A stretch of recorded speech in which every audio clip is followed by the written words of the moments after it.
two, and one. Hello, and welcome to the second installment of NGP Speaks.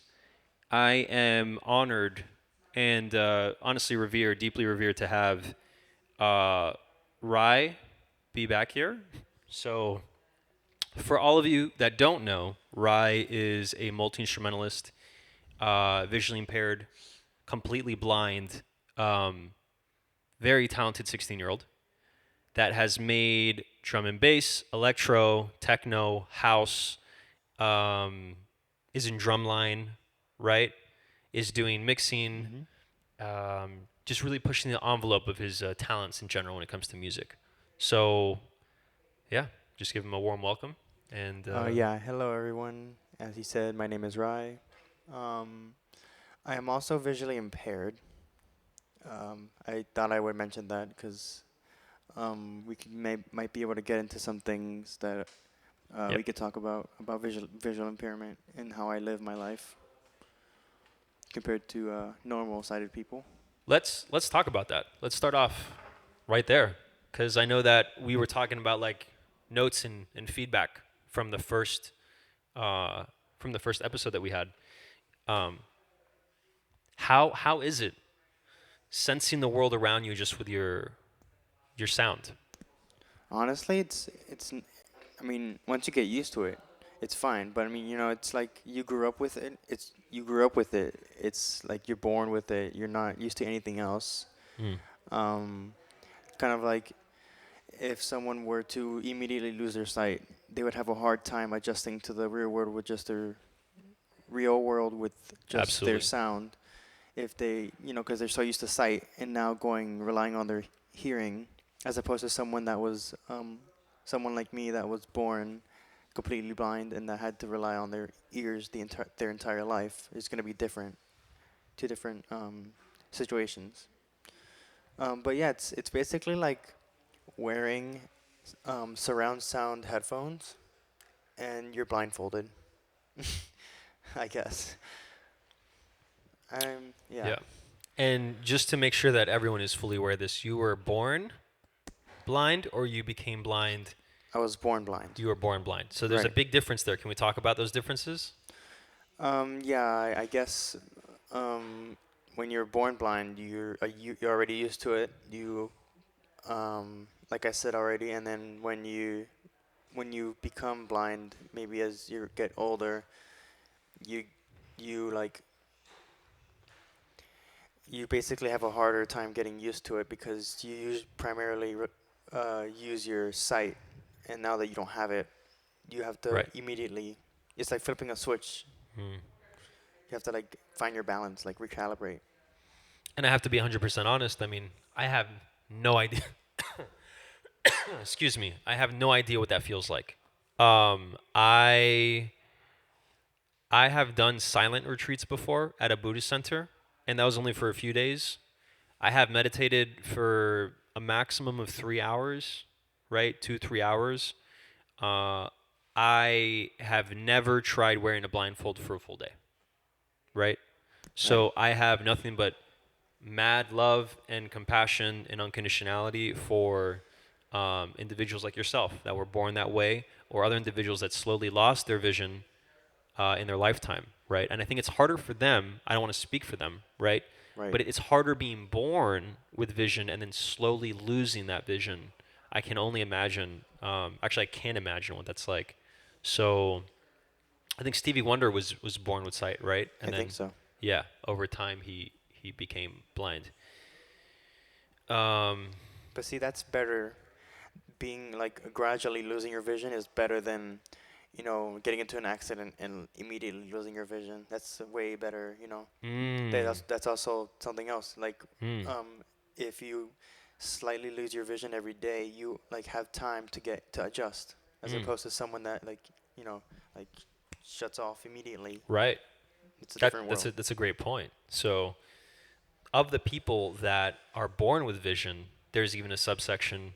And again, most people don't even think about this on a daily basis, right? Right. They're worried about their own problems. They're worried about, the economy, geopolitics, like working, their jobs. They're not even thinking about this. But this is a really big deal, right? When we think about Moondog, you know about Moondog, right?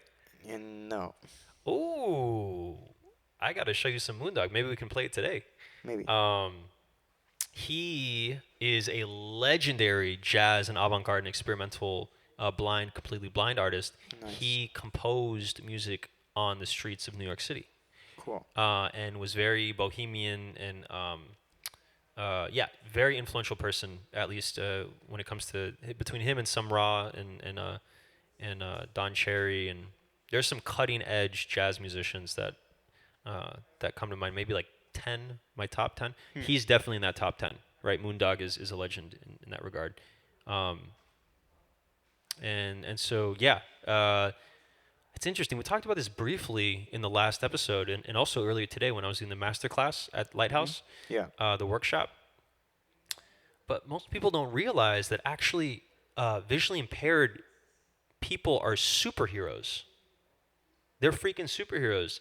And why is that? You want to readdress that? I know you've mentioned it once here in the show and once at Lighthouse earlier today, but why? I think the biggest reason might be their hearing. We have overcompensated for the loss of sight um, for the lack of sight for hearing. Like, Right. yeah, Yeah, like and you lose something and you overcompensate with something else. 100%. So that means what? An extended dynamic range. Yeah, like We're talking about this higher, earlier, right? yeah, higher frequencies, I Mm-hmm. guess, and like Mm-hmm. you pay attention to more detail because you have nothing else to, you have no sight to rely on, as opposed to someone that they might be able to use their sight to see what's going on. They might get distracted on seeing things and not hearing it. Mm-hmm.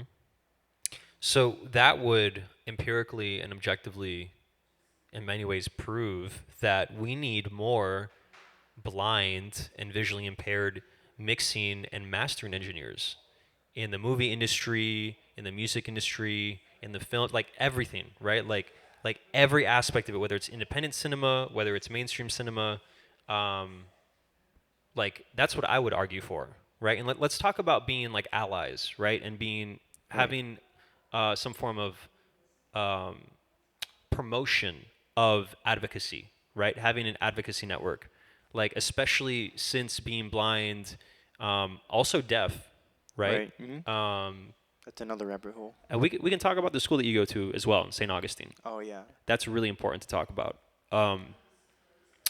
So, how important is advocacy in your mind as someone that does have a disability? And like, do you feel like society creates feasible or realistic on ramps for you to continue your life once you graduate college or high school? Like I mean, how do you feel inside about that? And what solutions do you think kids your age can actually go towards to fit in and to make a living with their superpowers? I mean, yeah, advocacy is important. I feel like the real world has programs and stuff out there, Mm-hmm. like colleges that are designed for the blind and stuff like that, and blind courses and stuff online. Now stuff is becoming online, which is kind of getting more accessible, more easier to use. And just real life is actually pretty easy to navigate with lack of sight because Mm. I mean it's not really that hard. Just because you don't have sight, you can still walk places. Oh, of You course. can Yeah. figure. You might be able to figure out if you're smart enough. Um, Mm. but yeah, it's pretty easy getting through life, like after college and stuff.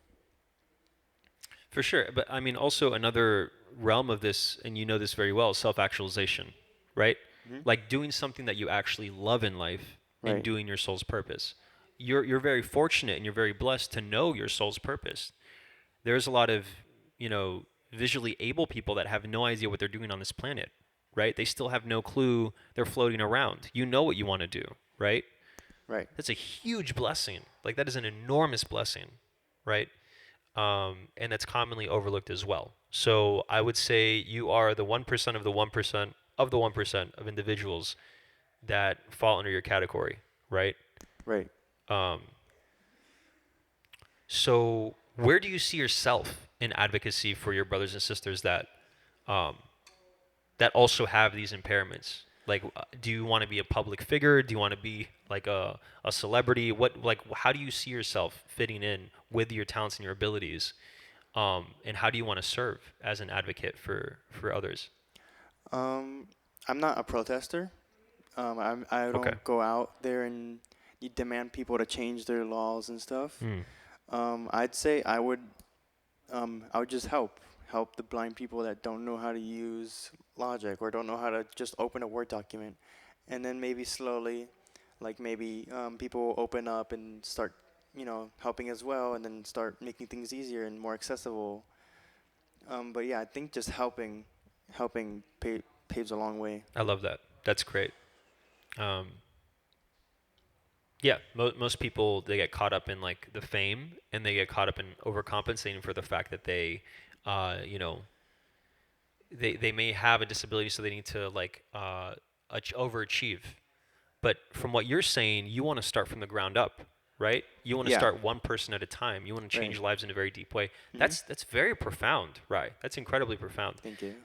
So what you can even start doing now is like doing like trainings, right? You can Right. start doing courses, and we can talk about this like after today, or after our session here, our interview session. But I didn't know that you actually wanted to do this in this context, and Yeah. and we can like work on a website and bring your dad and your mom into the fold and talk to them in more depth about this. But it's very possible you are able to train people, right? Right. Because your memory is outstanding of schematics, of keyboards, of synthesizers, of drum machines. Um, I mean, you learned the grandmother today, the Moog grandmother, the semi-modular, like Oh yeah. so quickly. Mhm. You were making so many different sounds, right? Like that level of mastery is very rare, right? Um, so finding that value in yourself and pronouncing yourself an educator, pronouncing yourself as a leader in your community, um, is just a matter of confidence, right? And switching and inverting how you perceive uh, how you're serving as an advocate, right? For blind and visually impaired Right. um, individuals around the world, right? One person at a time, Mhm. right? And then that one person might spread to two or three or maybe like go online to thousands or millions over time maybe. Like Absolutely. yeah. That's exactly how it works. Yeah. So let's talk about your school in St. Augustine, right? We briefly mentioned it earlier, but what is this? How does it work? What do you do there? Yeah, so I go to school in St. Augustine, which is right near Jacksonville. It's like the city next to Jacksonville. It's called Florida School for the Deaf and the Blind. Um, you go to school with I go to school with other blind kids like me, but there's also some like visually impaired. Maybe one eye isn't working or whatever. But I also go to school with deaf people that can't hear. They might have hearing aids. They could hear some, like hearing impaired, or they might not hear anything at all. Um, so it's basically kind of like a boarding school as well. It's open to all Florida, all Floridians that are visually impaired or deaf. They'll go on the bus on Sundays and leave on Fridays. Go back to their city. It's you stay in. They have dorms. They stay. Uh, Go back from school to the dorms and do their stuff, homework and stuff. There's after school activities. It's basically a normal school, just with blind people. Nothing really different. That's amazing. So can you talk about like a day in the life, like the day to day, besides like you know uh, postponing and procrastinating work and projects and like outside of that stuff? Oh What's the day to boy. day like? Like what? Okay, so typically I'll wake up, get ready, and then go down to the cafeteria to have breakfast. Authentication. Login panel. Window. User image. Authentication has new window. Okay, You are currently on an image. I'll bring the aux volume down. thank What you. was that for That the was people that don't know that what that was is? voiceover.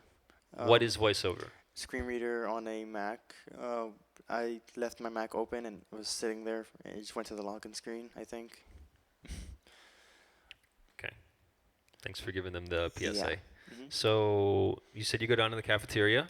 Yeah, go to the cafeteria, have breakfast, then go to school. And we have 8 periods. It's a normal school. We have 8 periods a day.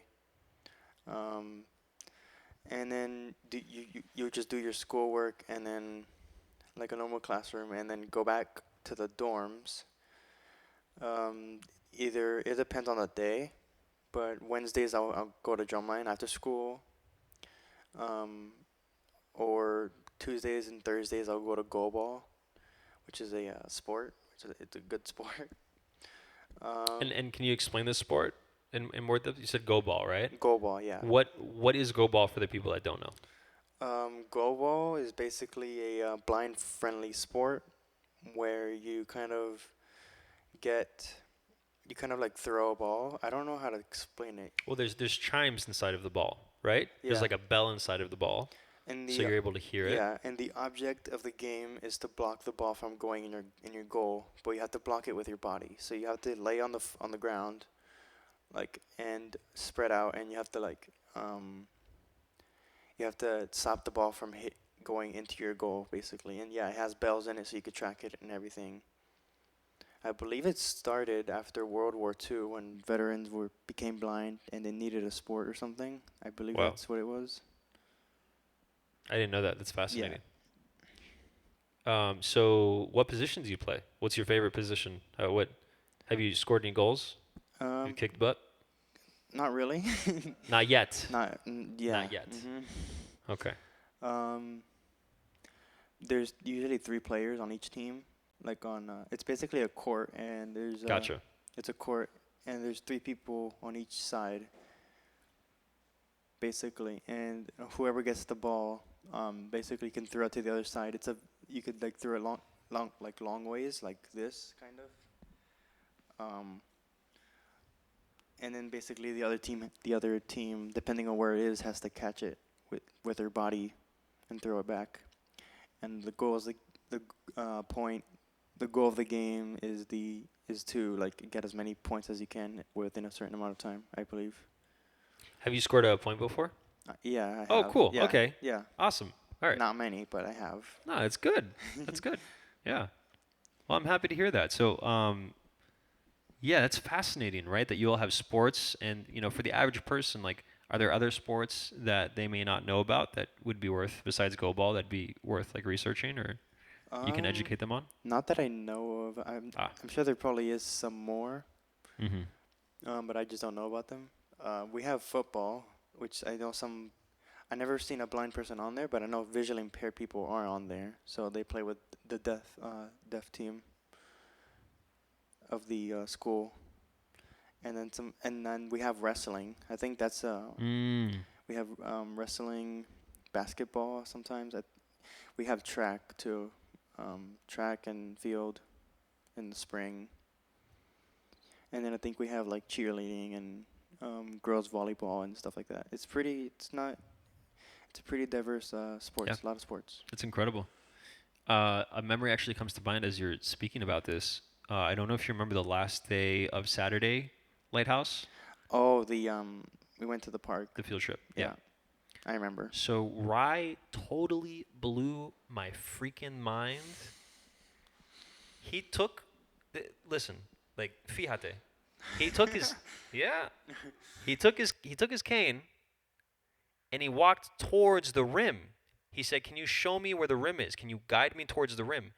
And then he hit it. And then we created this system. What was the system? Do you remember the system? Yeah, I basically gave you the cane, and you would point the cane at the rim, and I would stand either near I think 3-pointer line. I think 3-pointer, yeah. And the ball had bells in it as well. Yeah. So you would hit it.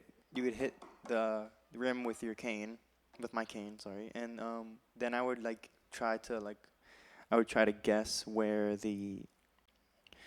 I would have to try to guess where the sound is coming from and kind of assume that I'm hitting it the right direction. And You yeah, almost made it. I almost made it. I think I almost made one. Yeah. Yeah, super close. Like it went inside, but it like hit the rim, and it was like, oh, come on. Are you kidding me? So, but that was fun. That was very fun. And it shows, what does it show? That you can create new systems. Mm-hmm. to play the same sports and the same games. There's really no difference. It's just a matter of just changing a little bit of things, you know. So And then there was this game we played after. I yeah, don't know if you remember, but we went to like this part. We went to this part. It was like a field, and Yeah. there was like two trees. It was like what, like 20 feet apart or something. and you're playing with Enoch, right? Yeah, yeah. With another totally blind student, and we were just Yeah. like throwing the ball back and forth. So hard, just like smashing the ball, like just with all their body weight, just But throw it wouldn't bounce. So it was. It wouldn't bounce. No, it wasn't like a dodgeball. It's like heavy though. Yeah, it is it's a pretty heavy heavy. ball. Mhm. Yeah, and Enoch is a pretty big guy. Yeah. So But yeah. yeah, I mean, we're just two blind guys playing. yeah, and they were having a great time. So calling each other names, and it's fantastic. We yeah. Um, But I mean, if we usually track the sound of the ball. Right. And, you know, if it's coming towards me really quickly, I know how to, you know, dodge or whatever. And, you know, if it goes behind the tree or if it goes to the side or whatever, I'll usually ask a staff, you know, where is it? Can you help me find it? And they'll usually kick it back towards me, and I'll just track the sound with the bells. And we'll just play. We'll play it for like an hour. It was fun. yeah, so I do have a burning question for you that I did want to ask the first time that we did this. Sure. The only other time that we did this, the first episode. And this is a little personal. You don't have to say it here on the radio and in the office. It just has to do with where you were born. Okay. Oh, Yeah. I was born in... Where were you born? I was born in Cuba. Where in Cuba? Santiago. Santiago. Mm-hmm. Do you remember anything from your childhood over there? No, I was only there for a month. And then I moved to Mexico with my dad for a month. And then I came here. Mm-hmm. What did you experience when you were in Cuba and in Mexico, based off what your dad told you? He really hasn't told me much. I mean, I was only like a few weeks old. I don't remember anything. But I was very like cuddly, I heard. Like my family members would always like give me attention and stuff like that, and that's pretty much all I heard. But I was super like attention hogging and I guess cuddly or whatever. Interesting. Yeah. And you came to the States when? I believe when I was about like a year old, I think. A year old. I think. Yeah. Okay. So I remember asking you this same question when you were my student, which was a long time ago. Yeah. We were 1 month into our apprenticeship, like mentorship, and you told me that you came here when you were like 7. Do you remember that? I did? Yeah. When did I? Yeah. 7 months? No, 7 years old. So Were we maybe talking about my like parents or something? Like maybe. I mean, that's a different- you were lying a lot back then. Rye I when we wasn't- first met I wasn't to really Rye the now, best student back then. right? Like the fact that you would spit and the fact that you would name call, like all the things that you did back then. But that Yeah. transition from like starting off as a student to now, it's just interesting hearing the truth. I guess is what I'm trying to say. Yeah, yeah. Which is great because it just changes the dynamic of our connection. Right. So you went to Cuba. I'm learning all this too, by the way, everyone, Yeah. in real time here, because I had a different history that was explained to me. So you went to Cuba, you went to Mexico, and then you came here to Miami when you were like 2 months old, or a year old. I think I don't remember the exact date, but I know I know I was here by a year. Okay. And like, what was life like, as a child? Do you have any, specific significant memories that you have? Well, I always remember nap time and daycare and playtime and But I mean, like moving to Yeah. Miami or No. like, oh, no, that was way too young. okay. I Some people usually- remember that stuff. I usually remember I remember my school years a lot. That was Okay.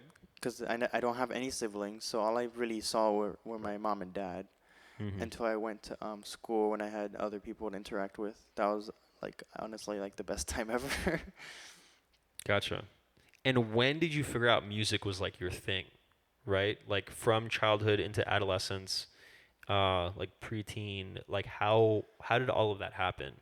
You were in transition, correct? No, I was in the STAR program. Ah, you're in the STAR program. Okay. Oh, Um, okay. What is transition and what is a STAR program? Let's talk about that for a second for people that don't know what those two things are. uh, I don't know the exact reason, but I think STAR they have like three: STAR 1, STAR 2, and STAR 3. I guess it just depends on your age and your grade level. Those are usually for the younger kids. Like I think STAR 1 is from like 5, and then STAR 2 is like 7. I don't remember. And then STAR 3 is usually older. And then either you could go to either music or transition when you get into 6th grade. So that's basically until you graduate for music and for transition. And transition is kind of like a prep for Like daily living skills. right on your own. Yeah. Right. Um, so now that we've kind of gone through that, going back to my original question, when did you figure out music was like your thing? Was it because you joined the music program at Lighthouse? Was it before that? It was mostly because I joined Lighthouse, but I've Ah, experienced music before. right.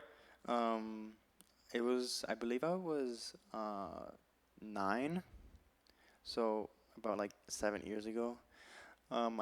My mom installed GarageBand on my iPad for like the very first time, and I was like so like infatuated with it, so like fascinated by like how you could play anything you want on a screen and record it and save it. Super fascinating. So you've graduated from GarageBand into Logic. Yes. How? Oh, this is going to be a fantastic conversation. How does the key commands, the flow, voiceover, how does everything translate? Is it smooth?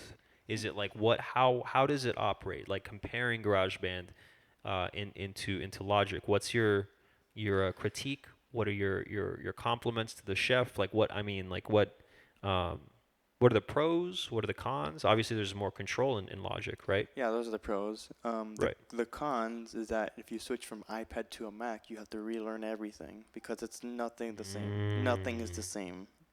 The layout's completely different as a voiceover perspective. interesting. So there's no continuity at all. Not really. I mean, if you know what, like, if you've experienced what a flanger and stuff is in GarageBand and on the iPad, you should. And if you find flanger in Logic, you know what it is.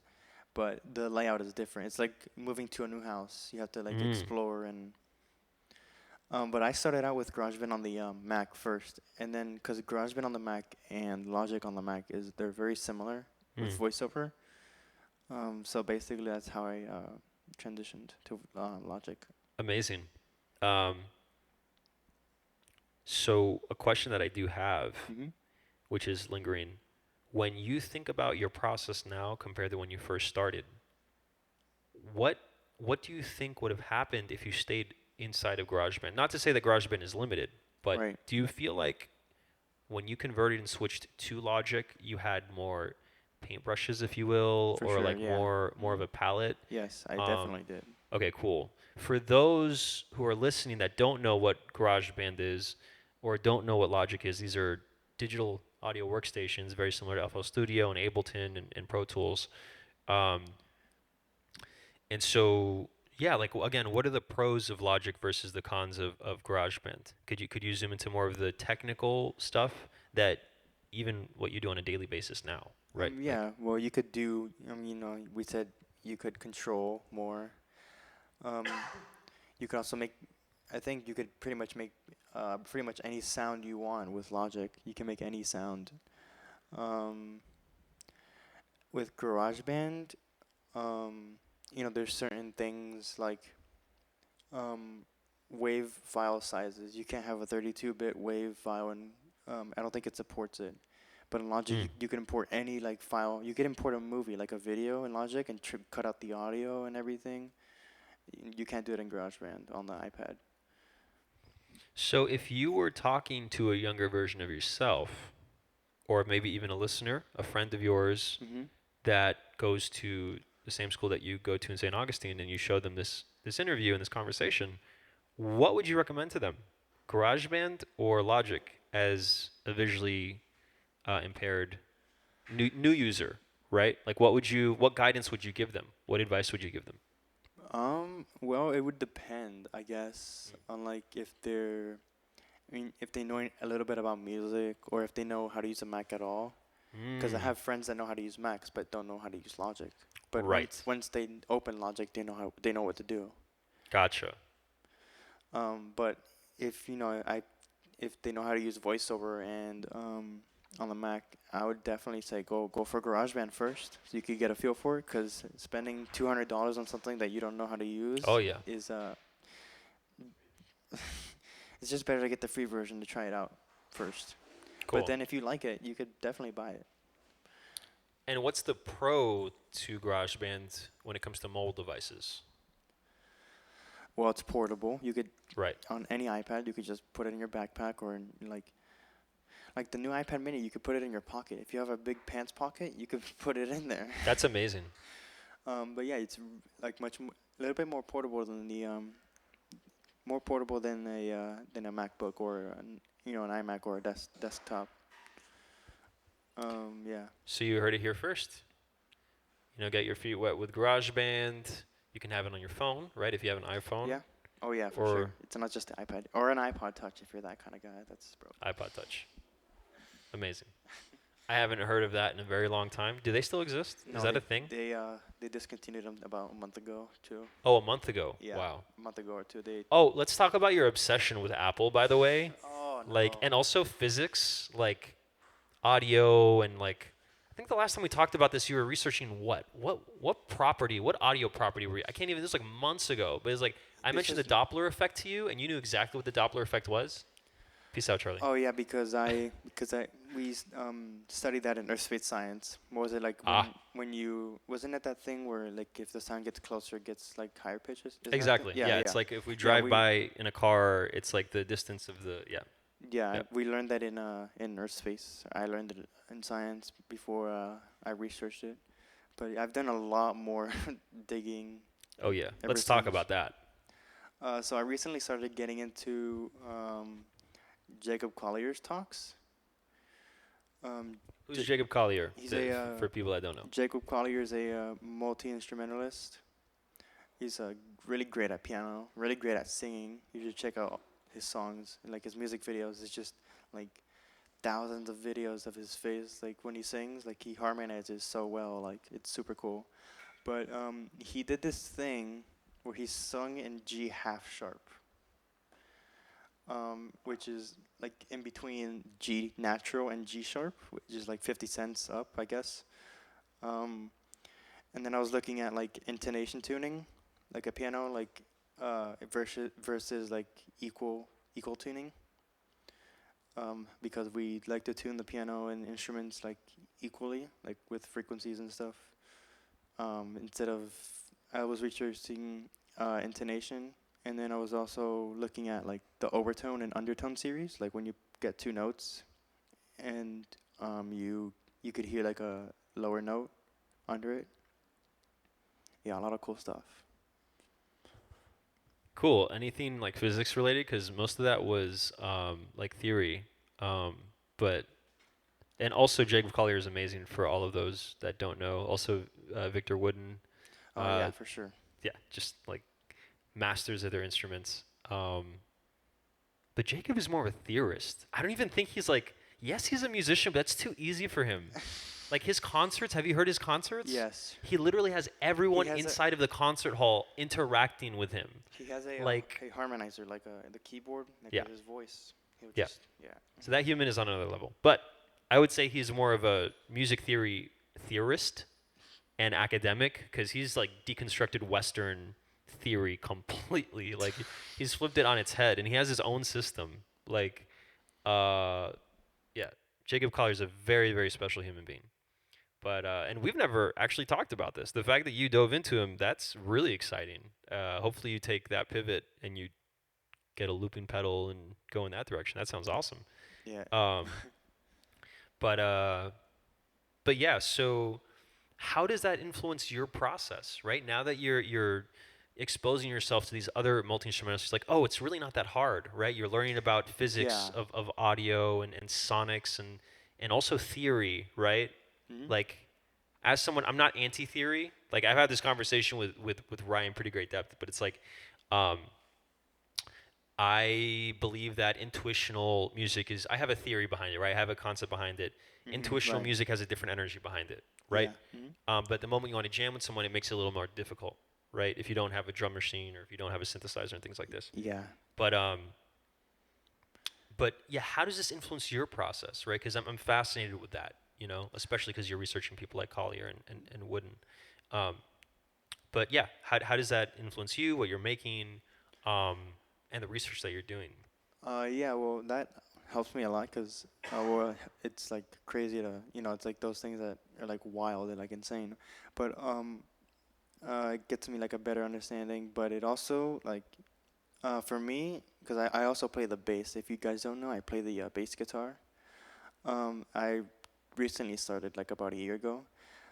So once you like get learning like learning the different notes on the fretboard, you're able to hear a note and know exactly where it is on the fretboard. So if like you get a harder piece or like a harder song, you could kind of assume where it is and kind of figure your way around the notes and learn it, I guess. But that also requires something called ear training, Mhm. right? Right. So being able to detect where your fellow musicians are in terms of a key, like a scale, Right. um, and where it's going, right? Because you can like detect what key you're in, but it could Yeah. switch in like a measure, right? Yeah. It's like, oh, where is this going, right? Like we had Philip. Oh, I gotta send it to you. It was unbelievable. Philip did a two-person show, a duo, and it was him and his drumming friend. What was his name again? Remind me. Simon Oh, I Silva. think you showed Shout me. out. I think you showed me the video at school. It was Incredible. at the lighthouse. Incredible. Incredible. It was cool. Like, yeah, it's just like it's next level the synergy that they have, and you can feel it. It's like palpable, right? Um, but they read off of each other's energy. That energy is very hard to express. Like Simon, he doesn't know theory, right? And he Yeah. doesn't care to know theory because he feels it. It's Also, inside like of his it's inside of his system. I What were you noticed, gonna say? I noticed that like when I first heard it, I was expecting like a four on the floor or something. It wasn't really that. It was super cool, like super improvisational and super Yeah. like yeah. I thought it was gonna be like a four on the floor beat, like, but no, it was. It was like completely made up. But like you could tell it was. You could tell it wasn't planned. What's funny But it's good. is I was talking to him afterwards about his influences and how I heard drumming patterns that was very similar to bands that I've loved in the past. So I heard like the drummer of Chan in his style. You've heard of Chan before, right? I think I Very showed you. vaguely, but I think Okay, so. so it's like a math rock band. They're like a purely instrumentalist math rock band. Um, I've shown you math rock before. Yes, we've had this I've heard of conversation. it. I've researched it. Yes. Okay. I can't believe I haven't shown you it.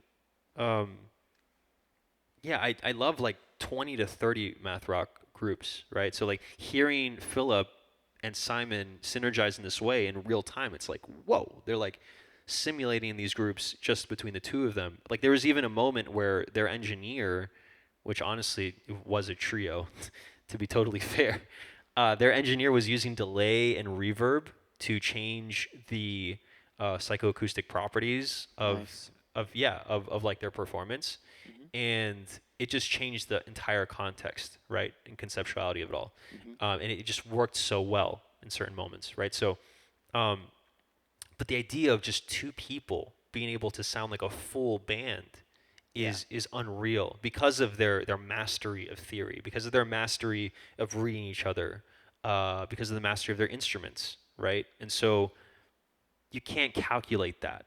You can't. And I was talking to him about that. We're talking about Zach Hill. Have I shown you Zach Hill before? I've heard of him. Okay. I've heard of him. He reminded me instantly of Zach Hill. Within like 5 minutes, I'm like, this is like Zach Hill Jr. Like because I love hella like I love Death Grips. And Zach Hill's a part of like those groups. He's the drummer in those bands. And yeah, there's like some performances where he literally just has a kick drum and a snare, but he's doing like polyrhythms, he's doing on time Nice. signatures, Nice. incredibly maximalistic. I think you'd really appreciate his stuff.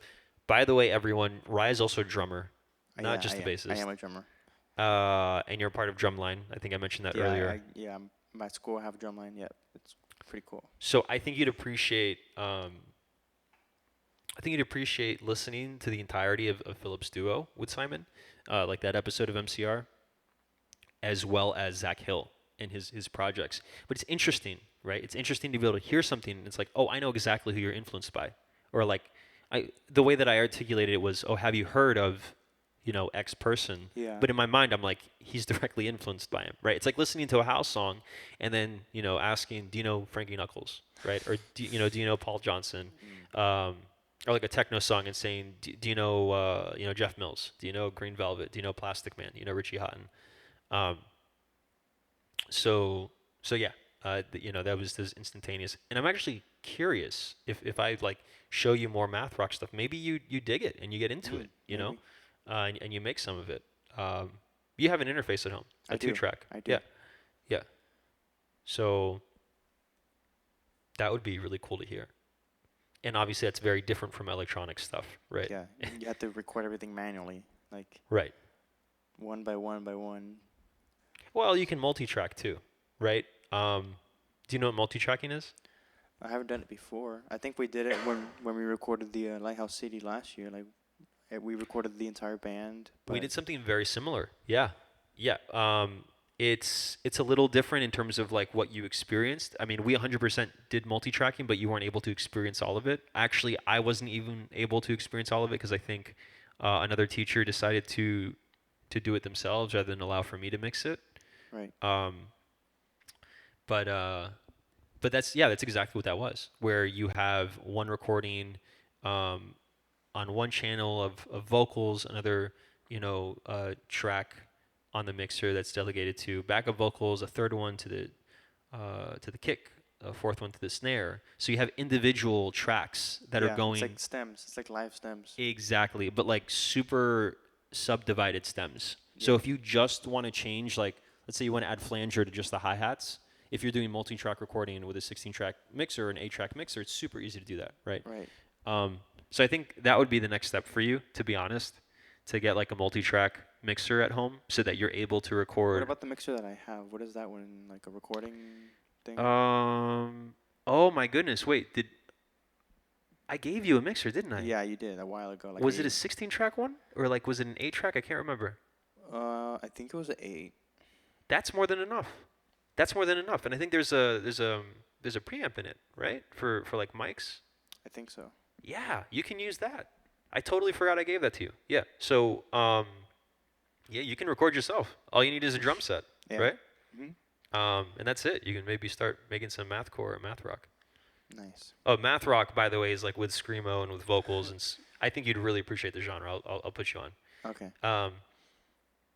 But yeah, all this to say that improvisation is invaluable, right? You can have all the theory, you can have all the knowledge, but application is the most important thing. What you make as an artist is the most important thing, because at the end of the day, it's what people resonate with that makes it immortalized, right?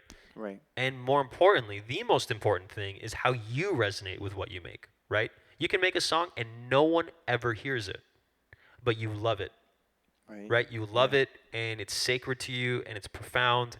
It doesn't need to be sold. It doesn't need to be marketed. It doesn't need to go through distribution services. As long as it means something to you, that is the most important thing. There's so many people that have sold their music, and they have no soul, or they compromise their ideals, or they quote unquote sell out, and they end up making a genre that they actually hate over time because they talk about sex, drugs, rock and roll, right? And you just realize how much of a hollow vessel and how temporary those values are, and how long-term certain styles of music are. For example, a perfect example is like Justice, right? Shout out to Justice. He just had his set before we did this. He's sitting there on the couch.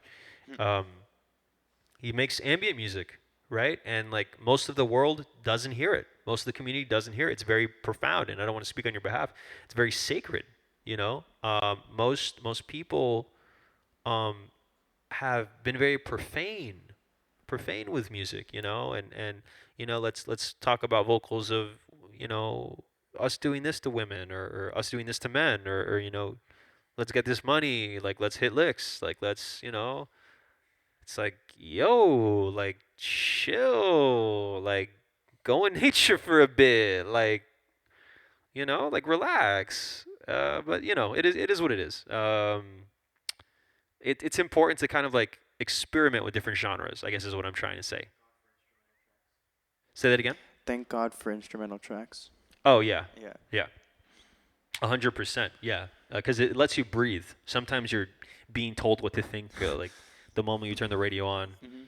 like yeah. So it's yeah, it's important to think about these things, especially as a producer, because it all starts with the producer.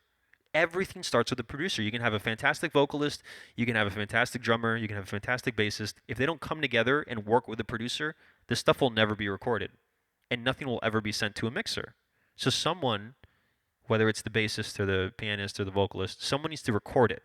The moment it's recorded, it can be cleaned up, mastered, prepped, but someone needs to do that, like arrangement, the composition, the recording, and that is the producer's job.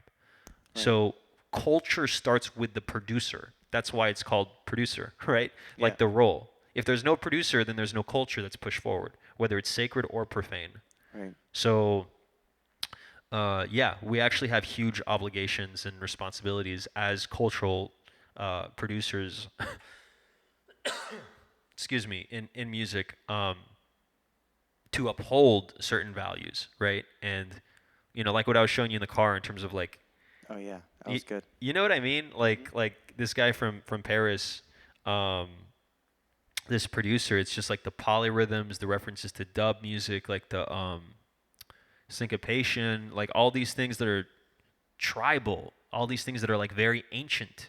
Mhm. They're dead within society for the most part, right? We've you mentioned four on the floor, right? Like Right. it's so normalized to assume or to think that something is a certain way, and then you listen to it and you're like, oh wait, like this is different. It throws you off. It throws you off, and that's why we need to create spaces like these so that we can be ourselves and to not think about the larger machine that's around us. Right. Um, but yeah, it's so important to be able to find that inner voice. And that's how I ended today's workshop. That's why I ended Yeah. in that way, Mhm. Because again, like going back to what we were talking about earlier, I don't know what it's like to be visually impaired personally. Most people don't, No. right? Mm-mm. So how do you transform those emotions and that energy into something that's light? Most people come from low income households, right? Which you can relate to, Mhm. right? Right. We've had conversations about that, Right. and I hope that they were true. Yeah.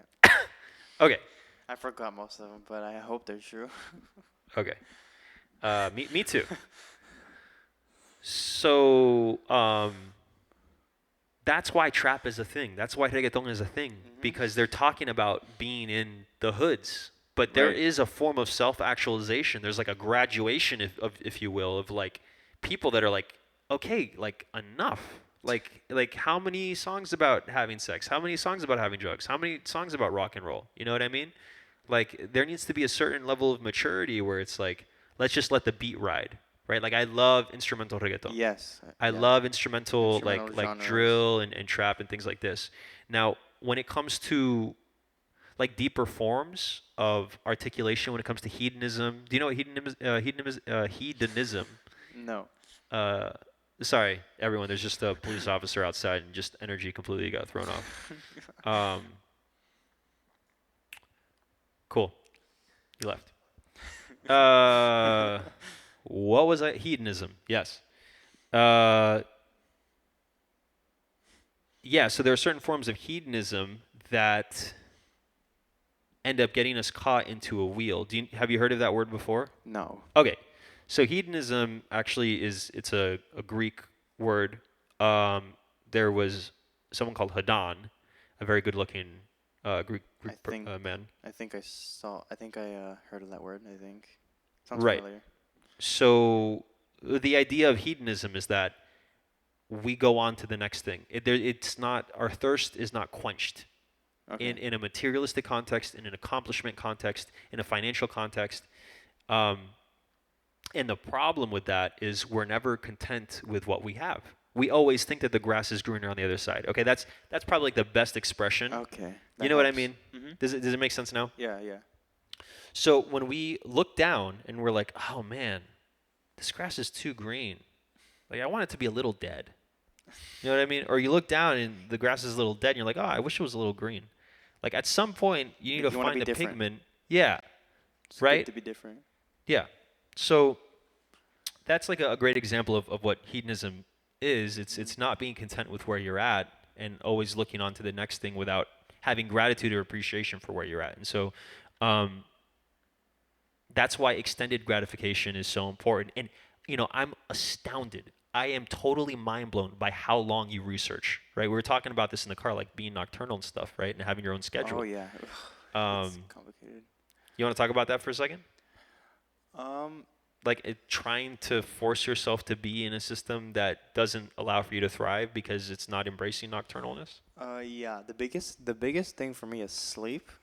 Managing everything with home and lighthouse, and then sleep. Because we were talking about how summer. He was saying how summer you get all the time in the world, but you don't do anything with it. But then if you have like a routine or whatever, and you're kind of forced in that routine, and you kind of want to get out of that routine and do something else. We were kind of talking into that, and that's what brought us into this conversation. Yeah, and how you mentioned to me that you thought that you identified with nocturnalness, right? Kind of a little bit. Okay. So, I mean, I just know that you're staying up till 3 a.m., right? Uh, Most Way nights. past that, but yeah. Uh-huh. Way past that, but yeah, okay. Just wanted to echo that last statement. So, and what are you doing? Are you just watching random YouTube videos? Like what are you listening to? Like what okay, last night, what did you listen to? I'm going to put you on the spot here. Don't Um, lie, YouTube is watching. yeah, I was watching YouTube a lot, Okay, what were you but watching? I was wait, what was I watching? Oh, I was watching Live PD. I like a lot of movies and stuff like that. Ah, I didn't even know that. Incredible.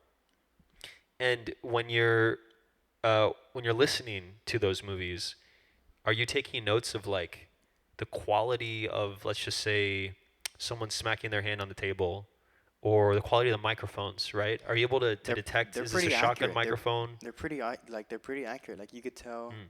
if well, it depends, but usually these like shows or whatever, I think they're shows. They're pretty like good. They're pretty accurate and good, and like with reality, like they're not. You can't really tell that they're actors. They're acting. That's how good it is to me. I don't know Mm. about the visual side, but audio looks fine to me. Audio wise. Yeah. That's fascinating. And how does soundtrack play a role in that? Do you ever see yourself like soundtracking a film or a show, or doing like sync licensing? Do you know what sync licensing is? No.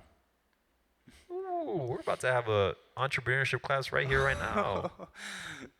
So I don't know if you've thought or contemplated about this, but have you ever thought about how people get their music inside of films or inside of TV shows? Has that ever crossed your mind? I know that sometimes the filmmakers themselves will ask for permissions to put it in their movies, but I don't know how you get like the orchestra, like the epic sounds and stuff like that. I know that's one way you could ask the artist for the song, like maybe to use in the movie for permission. That's one way I know, but that's it. For sure. It's a little different when you have the time for that.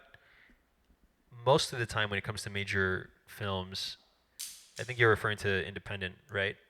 Or like maybe Um, like a part of the film that maybe there's something going on, or like a party and there's like a famous song happening. right, right. Okay, so that would be more like royalties. Okay. Um, you mean if like Little John or if Little Wayne has a song in the background at like a party or something like that, right? Sure. Yeah. Okay, so that would be under like royalties and Okay. That's the only way I know. I don't know anything else. gotcha. Okay, so when you are listening to high quality music during a film or show, that requires something called a sync license. And what happens is that you're represented by a sync licensing company. For example, with my distribution company, it's called Bodega, right? That's the name of the sync licensing company that's like a subsidiary of Symphonic Distribution, right? So if I wanted to make money, I would make atmospheric stuff, right? Right. Maybe like horror movies or maybe like chill stuff. And the way that I would make money is by giving the rights of use over to people that have a larger budget in some bigger independent films or shows, like on Netflix, for example, or like Amazon Studios, Right. um, or even like in Hollywood. So those rights are transferred for use, and it's negotiable, right? Like the team that's representing you will offer, like let's say that there's a film director, right? And the film director doesn't have enough time to find a musician and talk to them and whatever. They'll Right. hire someone to find someone, right? Like an assistant, Yeah. a personal assistant, and they'll type in like a repository or like a talent pool, like search engine. They'll say scary music, right? Fiverr. Say again. Like Fiverr. Something similar to Fiverr, but it's just more of like an agency, right? They'll go to an agency, and the agency will represent like musicians that make a Okay. specific type of music. So what the sync licensing does is that it allows for the musicians to profit and make money, but still be behind the scenes. And obviously their names come up in the credits, um, but at the end of the show or at the end of the movie. But yeah, that's pretty much how that works. It's also very similar to like commercials. If you hear Mhm. like commercials with or video games, right? Like Yeah. people that have their songs in video games. Yes. Like GTA has like a Lotus radio station that requires a set of sync licenses because Flying Lotus is actually playing other people's songs, not only his own, Yeah. right? So So it's like a tree within a tree within a branch like within a a branch. fractal. Yeah, exactly. Um, by the way, I do have the documents for all of this, so I can send it to you directly or to Rosie. Okay. I have like 100+ Oh, documents, jeez. um, which we should probably upload to the MCR drive, and everyone inside of this room needs to download that immediately, um, just so that we become more aware as to this industry and like, you know, not keep this information for ourselves, Right. and share it with our community and people that we love. So, but but yeah, I mean, the more informed you become, the more you're like, oh, that's how I get my music on there, right? Or like, oh, Right. that's how people make a lot of money. Like they just sell their songs, or um, they put it up for auction, I guess is a better way of putting it. Right. So yeah, that's kind of like a brief convo about sync licensing. I can talk to you in more depth about that later. Cool. But that's how you land your song on like an action movie or like a horror movie or like on um, what was it, PD? What is it? Oh, live PD. Live PD? I think they have their. I think they have their own. I think they have their own like music. It's not like, because you could tell, like you could tell those movies they have their own music. It What's seems like up? they make it. Rosie just got here, Hello. and so did Sylvia and Hermes. Um, you said they have their own music. You think that they have their I own think music? you could tell because they have their own, like the instruments they use is different.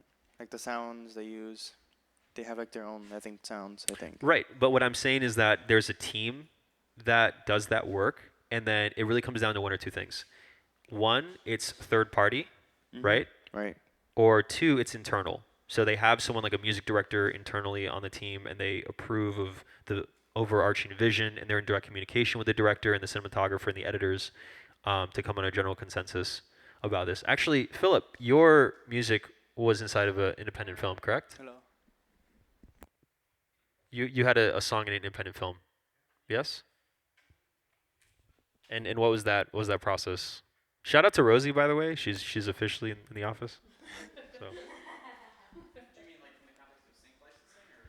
Just in general, your experience with working for this director. Because I've also made music for independent films. Yeah, So it's an involved process. you want to take the mic?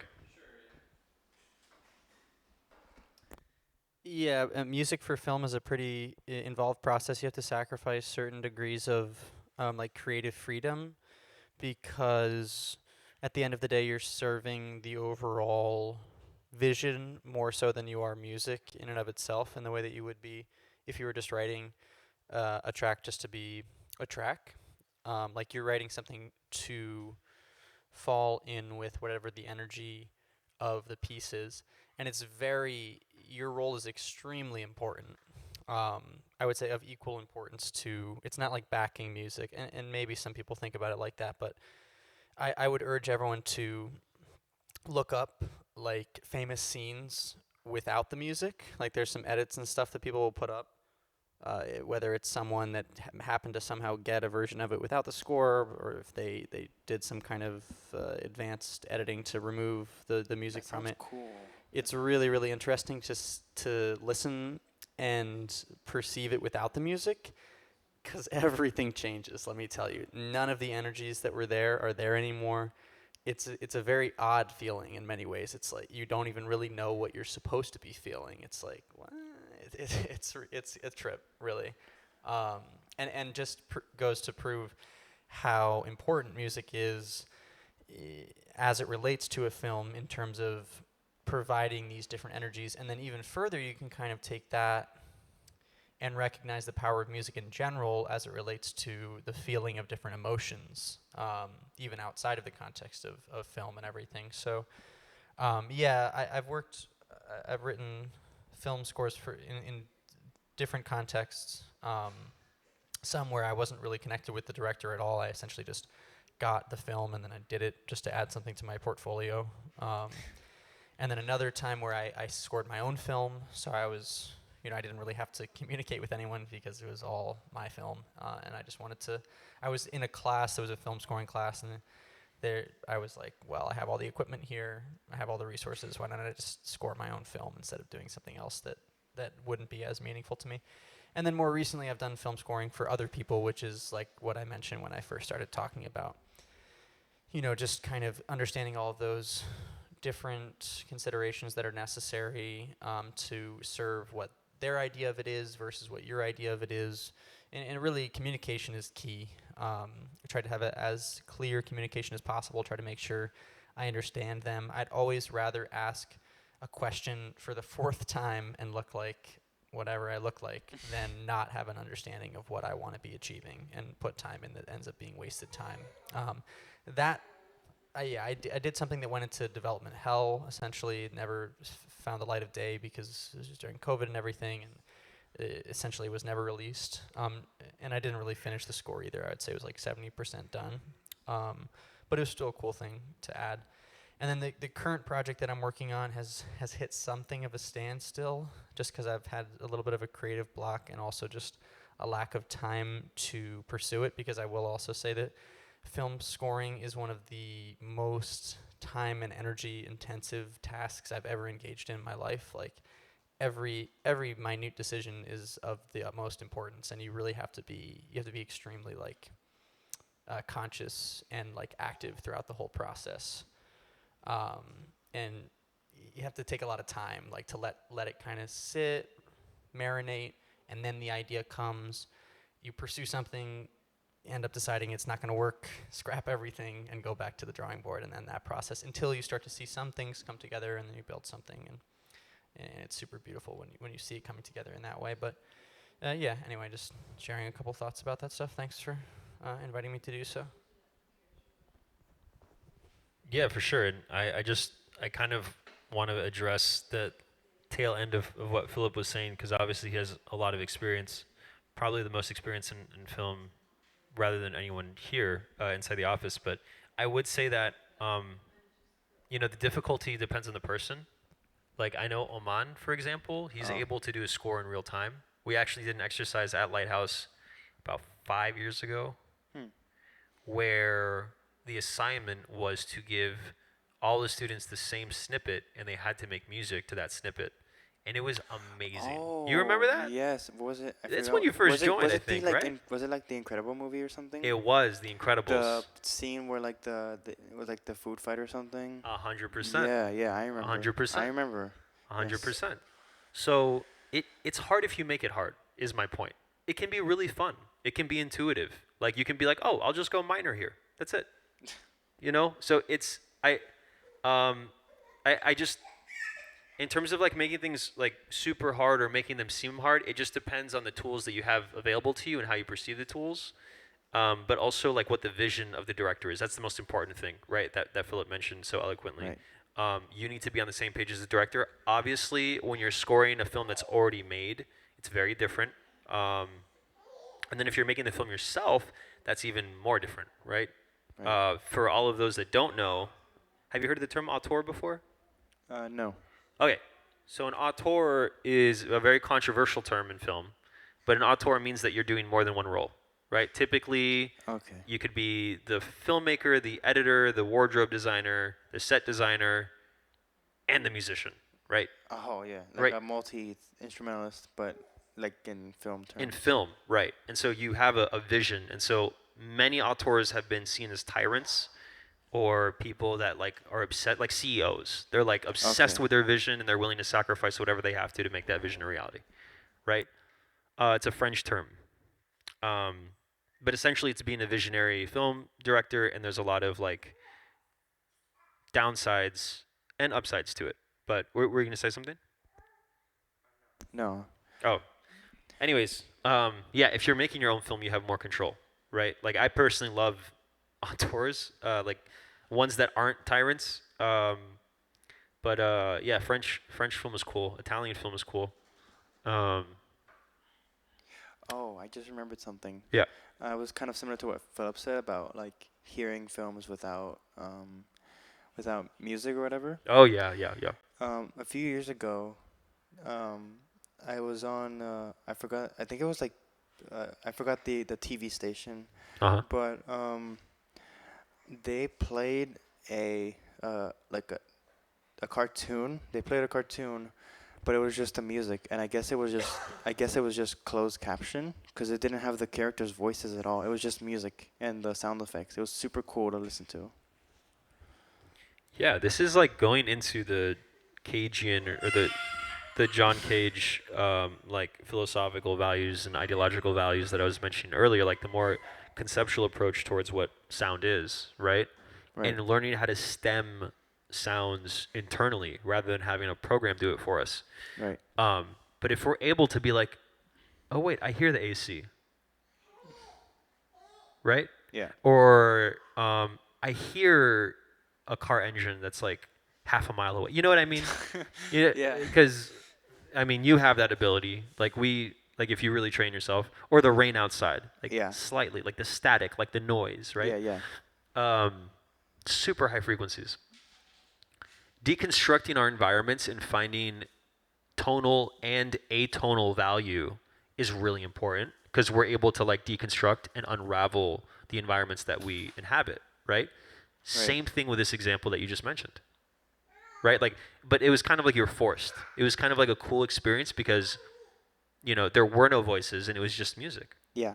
right? Mhm. So, and what's really funny is like, Bugs Bunny and like Looney Tunes and all that, it used to literally just be sound effects, Oh right? yeah. There was no Right. like dialogue and everything was insinuated, right? Yeah. Right. So music plays a critical part in that and sound effects.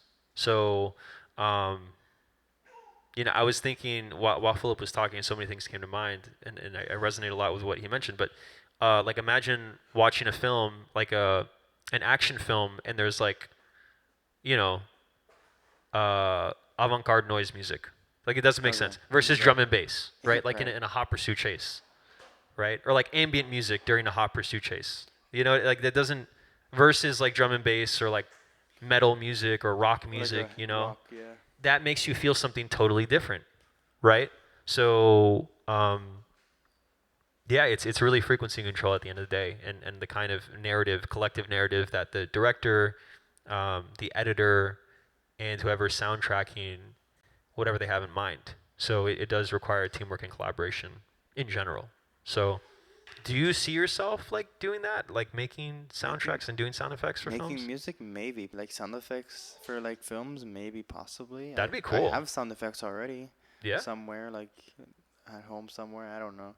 I've made sound effects before, but yeah, I definitely if if I have the opportunity to, I definitely would take it. That'd be fun. Right. You could just have like a studio where you bring all these weird things and Oh my God, there's a Transformers. I think I showed it to you. I think I Right. played it like 3 years ago. Is it Transformers? How they created the sound, and it was like literally just like a drop D bass, and they put like a screwdriver um, on one of the strings, and it had the effect of the Transformer like nanobots or whatever. I think I remember a little bit. Okay, I'll resend it to you. Have you seen the Star Wars thing? How they made the lasers with the slinky? I haven't. I haven't. They like put a I think it was either a spring or a slinky, Wow. and then there was like one end was the mic, and then the other end the guy was just like flicking it like with their nail, like Incredible. they made the little laser sounds. Imagine getting paid for that. Just like messing around with, common Slinky. household stuff. Isn't that cool? Yeah. And then you sell it to people that have the budget for it, right? And then you make millions. Yeah, but you have to know your worth, Yeah. right? And you have to know what you can bring to the table and the quality that you can bring. But that'd be cool, wouldn't yeah. it? Yeah, that would be awesome. Yeah, maybe that could be a pivot. Wow, so much time has gone by. We only have 30 minutes left. Really? Yeah, Wow. it's 5:30. Jeez. So, approximately, what, 40, 30, 40? Oh, another 45? Okay. Do you want to get into some of the playlists stuff that you brought, or like some Oh, of the yeah, for music sure, original? We totally forgot about that I stuff. actually came prepared this time. You did come prepared. I did. As Yes. opposed to last time. Yes. Yeah. And we also sound checked before we started today. So. Good. Yeah. All right. What do you have for us? So I basically made a playlist of my influencers, like my all-time favorites from them. You mean influences? Influences. Yeah, Okay. that's what I meant. Gotcha. Influences. Like the best songs for me that definitely like resonated with me, or like that I really liked, and Mhm. that inspired me to this day. Cool. Let's start from the top. All right.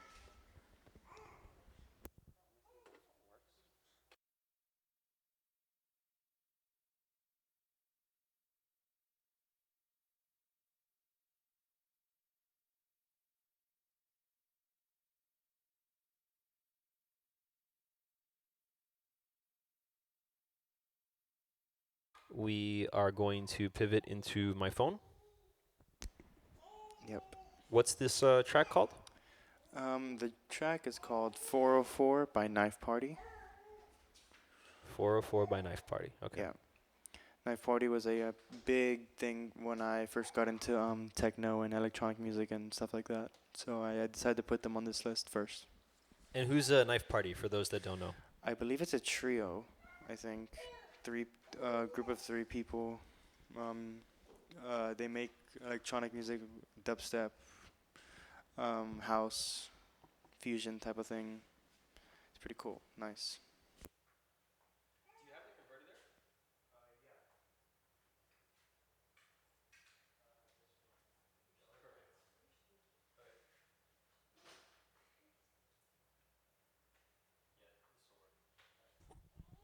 Yeah, Knife Party is a very interesting.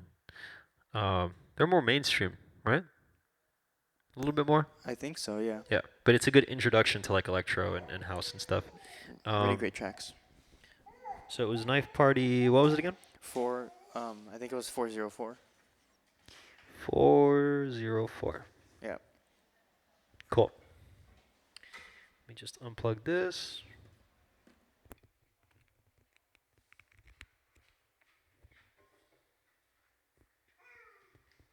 All right, let's listen to Knife Party 404. All right. When we say computer, we mean the electronic computer.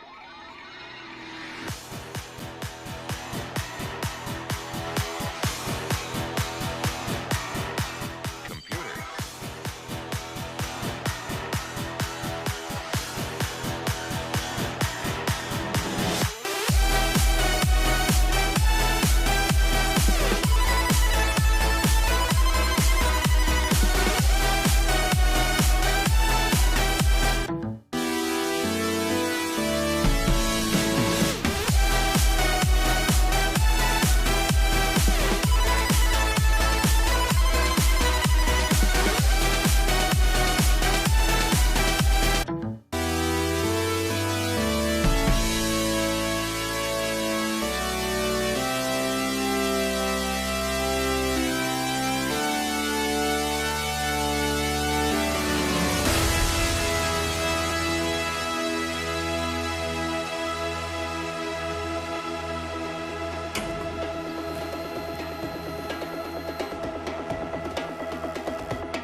And we are back. And for some reason, I just want to start wearing some Plur bracelets and going to some raves. That felt pretty good. It was kind of like a blast from the past because I used to listen to a lot of Knife Party when I was younger. So can we talk about the influences there? I heard a little bit of like Dead Mouse and stuff, right? And like, how do you feel when you hear this? Like, I mean, now that you've gotten into IDM and drum and bass and like other forms of music, like, where does this map out? Like, how it's still cool, right? Yeah, it's like when it's like nostalgic almost like when you open an old box or something like something old, your memories or Right. something. It takes me back to like memories from when I first heard the song. I was with friends, reacting to it. Like we would screen share it like on Zoom. We would go on Zoom just to screen share music and like share music. This was Amazing. before FaceTime. This was before FaceTime supported screen sharing. Wow. So we would go on Zoom and screen share music that we found, and that was really cool. It was mainly like Knife Party, like Dead Mouse, like Hardwell stuff like that. It was really cool back then. Wolfgang Gardner. So I know you mentioned something about Hardwell right now. Did you have a Hardwell song that you wanted to show everyone? Yeah, sure. The song What is is it? called Reckless. That's another Reckless. song that I got into back then. When I got into like actual house as well. So And what year was this? How old were you approximately? I think I was 13. This was like after I got out. This was like during the summer, like when I first got into the music program, like 13. So I want to give like context and a premise to this. You were listening to like Kodak Black when we met, right? Yeah. And like XXX Tentacion and like Rest in peace. yeah, and like Slum God. Like I remember the kind of music that you'd listen to. And then you got into this, which is interesting, right? How was your reaction? Like, what did you feel like? I felt like I felt like the openness to a different genre was pivotal Like the as floodgates a were open? musician. Like pivotal, like super important. Um, the fact that you were just like mind blowing yourself, and you're like, oh wait, they can do this with a beat rather than this with a beat. Like I remember one of the first conversations that we had was me asking you about the hi hats in trap music, right, and drill music, Right. right, and then finding other genres that had very similar repetition of hi hats, right. Um, it's really interesting to kind of like have that comparative approach and that appreciation for other genres of music.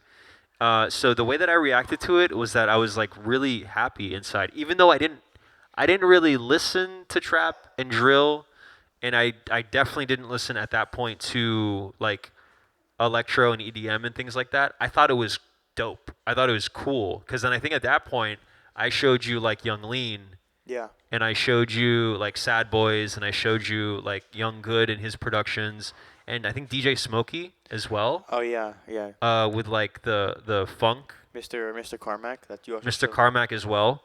So there's like when you show me music like this, I'm like, okay, like we were talking about earlier today inside of our meeting, our workshop. With electronic music, you can fuse culture. You can fuse different types of like rhythm and sounds. But Carmack is a perfect example of that. Um, but yeah, that's pretty much my reaction. My reaction back then and even still to this day is like dope. You're Yeah. willing to expand your appreciation for other forms of music and forms of expression. And as a producer, as a cultural producer and facilitator, it's just pushing the envelope even more so you can have influences from outside. But yeah, let's play this Hardwell track All right. and give even more context to how you got to where you are. Okay.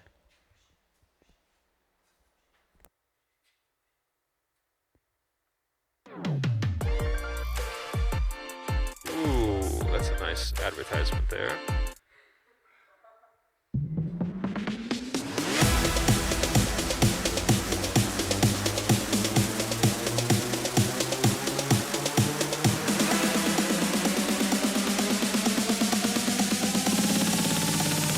One, two, three.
Wow. Yeah, that was very interesting.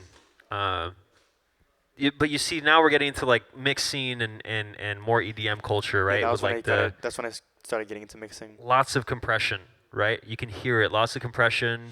Lots of like multi band pass compression as well. EQing. Automation. You can hear the EQing a lot. How do you feel now about? I'm just curious about like over compressed. I don't know if you've even considered that, right? But like Not really. I'm still pretty new to compressed, and I don't understand it. okay. So it's So still new. attack threshold. Yeah, we could get This is into it new in more territory. depth. But there's a way to optimize certain frequencies. And when you know how to do that really well, it just seems like it's oversaturated, right? Sometimes, Yeah. but and like very poppy.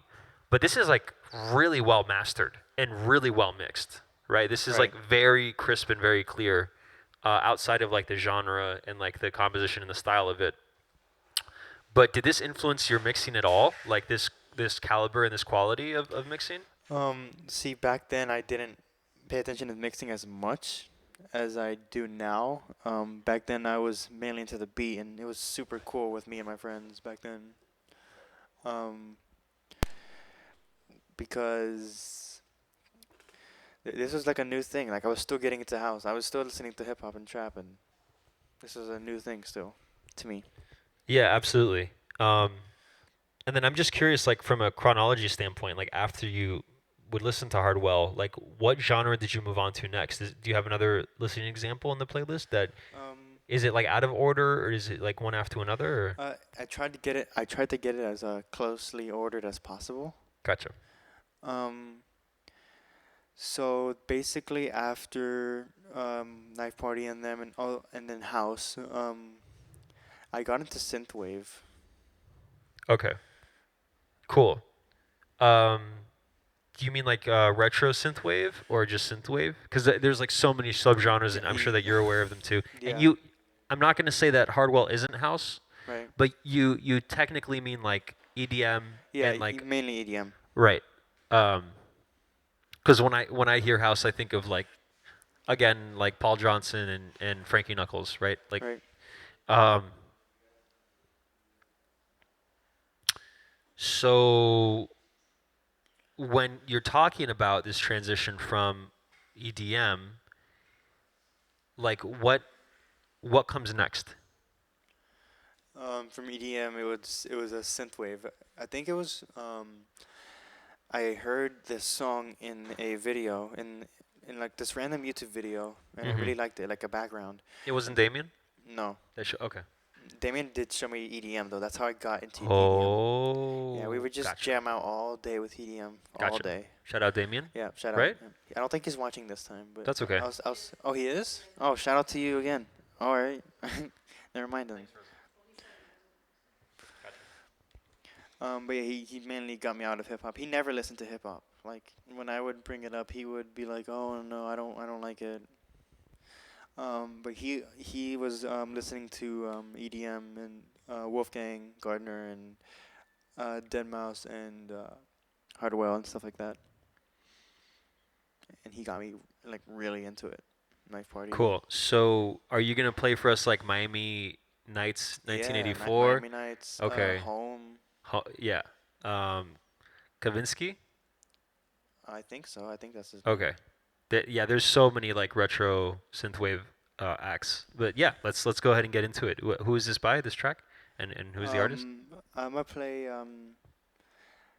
this track called "We're Finally Landing" by Home.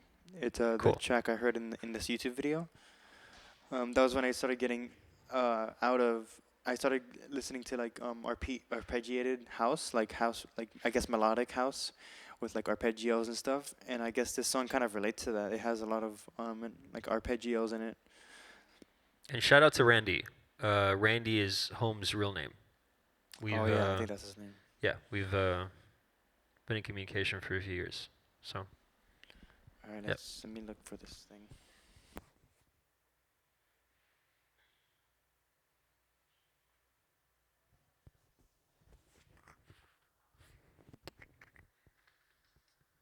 Just got things set up here.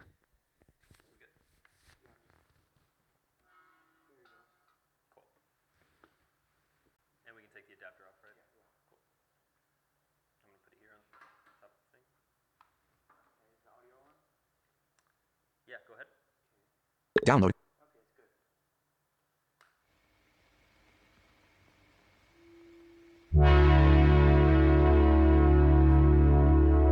Also like Comtrues, right? I think so, yeah.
Wow. I hear this and like I think about Tycho. You ever listen to Tycho? No. Gotta send you Tycho Okay. from Ghostly International. I think about Boards of Canada. You've heard of Boards of Yeah, Canada. you showed I me. showed you Boards of Yes. Canada. Okay. Yeah. Everything is a Balloon is a great song. High Scores is an amazing album. Even Gio Gotti. I think about Comtrues. I mentioned Comtrues earlier. I think so. Yeah. Yeah. And I showed you Comtrues? No, I don't think so. Gotcha. Okay. I'm gonna have to send Tycho and Comtrues to you. But it's just like the use of the synths, it's different. It's more like, how would you articulate? It's warmer, right? It's Yeah, like, I would usually listen to this when I was like, chilling or like put it in the background while I'm like organizing or doing something. Like this is something I would have like chill out to. and it's like way less aggressive than like EDM, where it's like, Or bah, like bah, yeah, you know what I in mean? your It's like, face, pounding. um, yeah, it's the kind of thing where, like we were talking about earlier, music can express emotions in various ways, right? So Right. it's interesting how this is way chiller, way more relaxed, versus some of the EDM stuff where it's like, let's dance, like let's go out, let's do something, Let's have a you know? party. Yeah. Say again? Let's have a party. Yeah. Let's have a party, exactly, like yeah. a rave. Yeah. Yeah, a rave. So what do we have next on the playlist? What's give some context. Next, I'd say dubstep for sure. Whoa. Wow. That's a switch up. That's pretty cool. Who Um, who are we gonna be listening to? Skrillex? No, I don't know.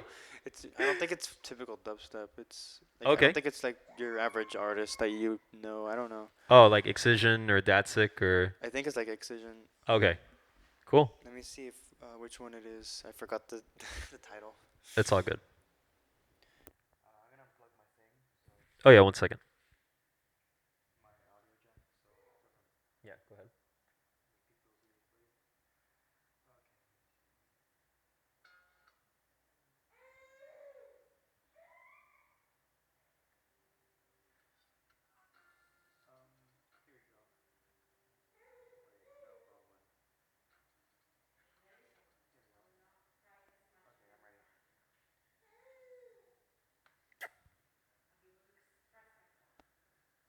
You good? All right. Yeah.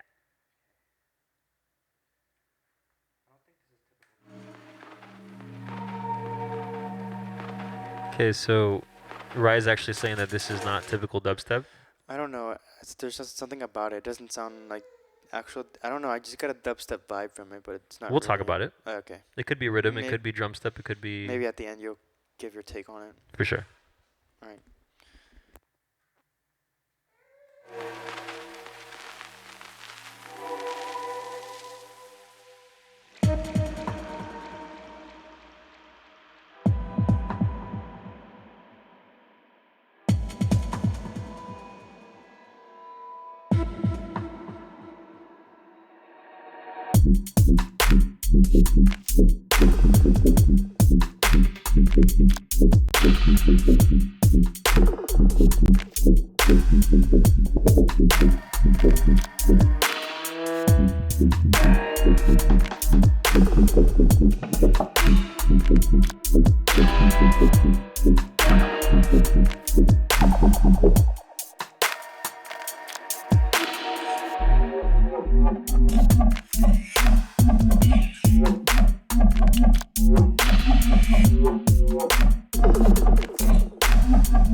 So that was definitely not Excision or Datsik. Do you have the name of the artist offhand or no? Can't I think remember at the moment. it's Abstract Sonance or something like that. Okay. Yeah. I think because like Spotify has like the description. I think his description said that he was like abused as a child or whatever, and like his expression was like music or something like that. That goes back to transformation, what we are talking about at Lighthouse today, right? Right. So, no matter what circumstances you're going through in life, you can always use music as a form of transformation, right? And it's important to acknowledge that and realize that because most people get caught up in like the drop or the breakdown or like how dope a song is, but they don't often consider the sacredness of it, right? The transformative aspects of it, the healing aspects of it, you know? Right. So it's really profound. It's a big deal that he has that in his bio and he's transforming that stuff from his past. Right. More people should do that for sure. Rather than try to escape it or pretend like it never happened, just confront it and transform it yourself. Mhm. Yeah. Yeah. Um, so let's 180 a little bit. Let's talk about the algorithm and how you found the song and songs similar to this. And then we can get into some other tracks, right? And other genres. Yeah. Yes, for sure. Yeah. So let's talk about the Spotify algorithm for a Yeah, second. it's been really great. It's been getting way better. I remember when Mhm. I first started. I mean, maybe it was just I didn't know enough or something, but I guess, and it's also like the more it knows you, like the more robots know you, the more they'll be able to imitate. It's like it's a whole conversation, but like the whole like, the more you use it, the more it knows you, or the more it gets to like recommend more things to you. And I guess that's what it was. Just going down a rabbit hole and then finding something that I like, listen to it for a while, and then it recommends me something that I like again. And then it's also like recommendations from other people that get me down another rabbit hole that let me discover and find my own things too. Yeah, I know the SoundCloud. I have many years on SoundCloud, but the SoundCloud algorithm is something I have never experienced before. I don't know what they're doing in Germany, what they're doing in Berlin. They're doing something right because Yeah, like it's really good as it's well. for every one track they give you like 20 other tracks, 30 other tracks, and like it's really on point. You can literally just like make a mix with 3 songs And not knowing what they are. and not knowing. They just make it so easy, right? Right. But obviously, you need to curate which of the recommendeds are actually You good. can't just make a new account and expect it to be the perfect the perfect song every time. Right, exactly.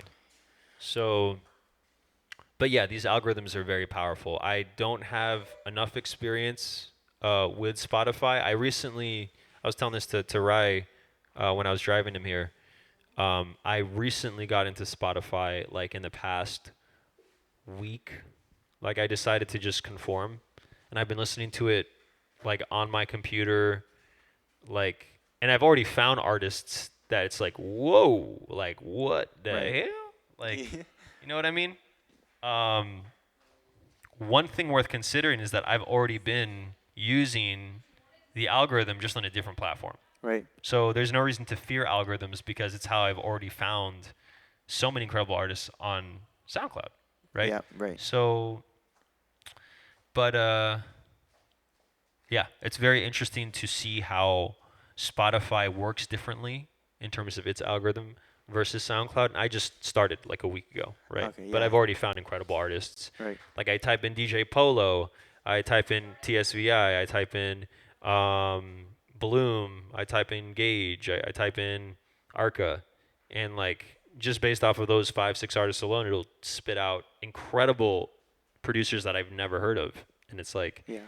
um, it's pretty powerful. But at the same time, they're not interested in creating an economic, feasibility within their system. Mm-hmm. But it's a lot to expect from them too, So there's a lot of confliction and division in general when it comes to Spotify. But I think like what we agreed on in the car, it's like a necessary like evil, I guess, kind Yeah, of. yeah. I So guess. especially because their payouts to the artists are like point zero zero Yeah, zero zero nine. it's not even worth like making like a Spotify thing if you're getting like low. Like if you're expecting to like make an income on it, it's like not Right. worth it. But exposure, it's different, and a following, it's Yeah. different, right? So it's more of a social media than it is like an iTunes or something, or like Or like an income. a stream of income. Yeah. But yeah, algorithms are pretty awesome. And anything else you wanted to mention before we get into the next genre, the next track? Not that I can think of right now. Um, yeah, I can't think of anything. All good. Okay, let's play the next track. Hold on, not yet. So Oh, you want to keep going? Okay. I want to Let's go. explain the. So from dubstep, I got Yeah. into drum and bass. Me and Nick were having a call once, and he introduced me to drum and bass. He one of the one of the most impactful things he did, like one of the like biggest things he did, was introduce me to Noisia. That was like a really big what is it like? What is like like a 720, like not even 360, like a full 720, like it changed like my whole like view and like perspective of like music and like the capabilities you could do with drums and with samples and with music. Just completely changed the view and my point of view and everything. Yeah, I didn't know that had that much of an impact on you. It was a big impact. I remember this one time you and Rosie came by when we were at our old apartment, I think like maybe 2 years ago. And I showed you footwork. I showed Oh, you yeah. DJ Rashad and like DJ Spin. And I think that was another like aha moment for you as well. Yeah, it was like a blast Because from the past, like trap compared to like with like what I listen to right now. It's like and like what we were talking about that day, instead of people using guns and knives and fighting each other, they're battling it out on the dance floor, yeah, that's which is transformation of like difficult home life circumstances, brings right? happiness. It's really happy, like And it's a blissful state where people are like, you know, enjoying the moment. they're enjoying the moment. But it's the reason why I bring that up is because it's also 150 to 180 BPM. It's pretty fast paced. Yeah. So it's like double the heart rate. It's made to make you dance. It's like techno, fast techno, hardcore techno. Fast trance. Yeah. So we're gonna listen to Noisia? Yeah, the Noisia Cool. track. I think it's cool. Sinkhole? What do we? It's called Dead Limit. Dead Limit. Okay. Yeah, everyone knows it. Cheers.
So that was pretty amazing.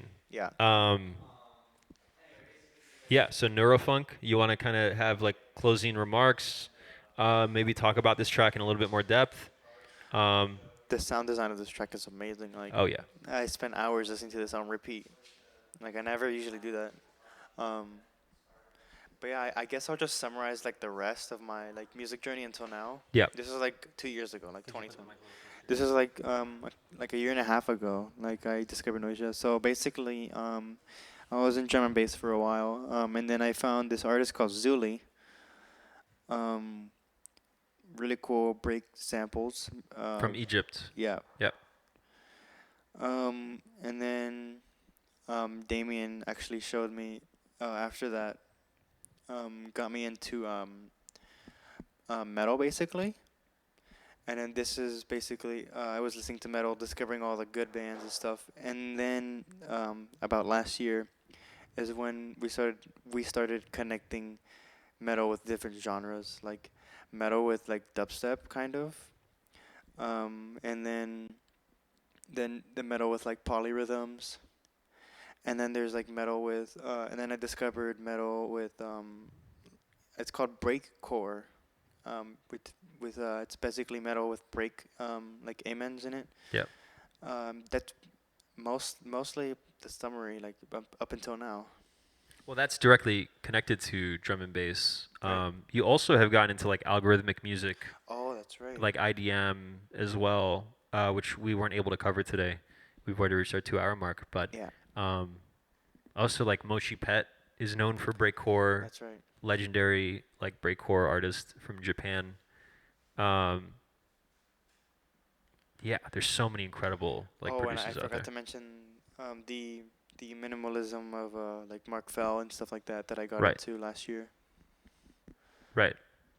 That was also a good impact. Like, We may have a part 3. That's what maybe it seems like. We may have a part 3, maybe in like a month or so when maybe I I get might back from New York. might But need to get like a more detailed summary maybe next time. We spend yeah, like all 2 hours like talking about it maybe. Like, I don't know. yeah, We'll see. this is cool. I like this. I like the fact that we did this. Thank you for your time. Thank you. Thank you again Thank you for to having me. your pops, Yep. to your dad, and to Rosie for letting you come here for a second time. Yep. This has been amazing, and I'm happy that you can share your story and share a part of yourself with the world. And yeah, thank you for doing this. Really appreciate you. Yep. Thank you for having And me. any closing thoughts that you want to end the stream and the recording with? Um, this has to do with the last time, but the what I said last time. But if a bit of a PSA or whatever, if you figure out something that you think, if someone helps you and you think you could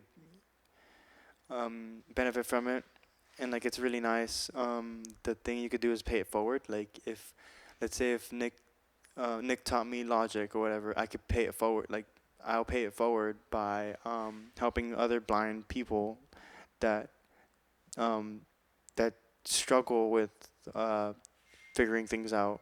I could teach it to them, because I had to actually like struggle and learn it myself. So I guess if you get help, just pay it forward. I guess help comes a long way. It could change people. It changed me for sure. Yeah, just pay it forward. Wise words from this young man. Thank you, Ray. Thank you for having me. Bless.